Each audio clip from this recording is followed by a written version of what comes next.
I'm Amy from Mummy Mojo, and today I'm going to share with you some of my tips for how to de-stress your body and reduce toxic stress from your body.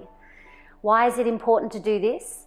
Well, if you've overhauled your diet, you're drinking wonderful green juices, you've reduced the plastic in your kitchen, you're serving your food on non-toxic ceramic plates, and you've even got green plants all throughout the house, oxygenating the air. That's all fantastic. But if you haven't reduced the toxic emotions and stress, the anger, if you haven't forgiven someone, if you're constantly in that fight or flight response, then you're going to still have lots of toxins to deal with. So today I'd love to share with you some of my tips for detoxing and de-stressing your body. So how does stress work in the body?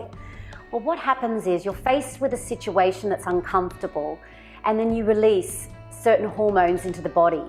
These can include adrenaline and cortisol, and that puts a lot of pressure on the adrenal glands.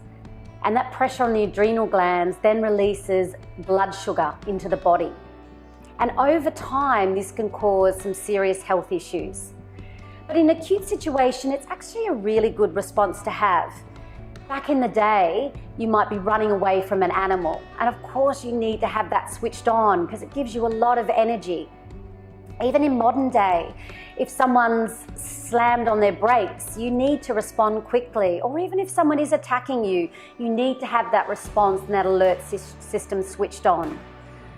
But unfortunately, in modern day and in the world that it is, and I know what it's like for a lot of you mums out there and dads too as parents, you're juggling so many balls in the air, and that can cause ongoing chronic stress.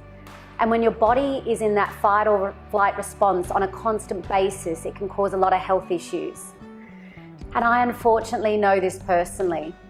So I was in a situation where I was in a corporate job in a senior role, working really long hours, needing to be on call 6 to 7 days a week. At that time, I had a young baby, and I also had a son who'd had open heart surgery and had quite a few illnesses with his lungs. So he was in and out of hospital a lot. My husband was starting up his business, which should have been an exciting time, but it was stressful because financially we were under a lot of strain. And we were living in a house that had toxic mold that, unbeknownst to me, was actually making me feel very sick, lethargic, lots of chest colds, and so the family was just under a lot of pressure. And this built up over time. And because of that as well, there was toxic emotions in the house, and there was a lot of anger and upsetness. And this, combined with that constant pressure and challenges, led to me getting adrenal fatigue. And then from there, I got even sicker.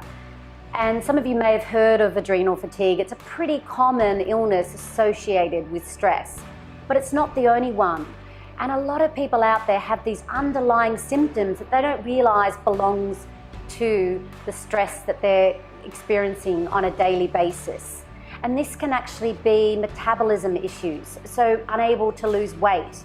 It can be sleep issues, not being able to sleep at night. And most of you probably know when that's affecting you because you wake up first thing in the morning and straight away your issues and stress and pressure come to your mind. But fortunately, there are some things you can do. And I had to look after myself. Because I wasn't so well, I had to take some steps to really reduce that fight or flight symptom in my body, to calm my nervous system down and to make me feel relaxed and happy. And then over time, I realized that reducing the emotional and the mind toxins in my body really helped the health of my body too. So I'd love to share with you today some of my tips. There are many out there, but these are some of the ones that have really worked well for me.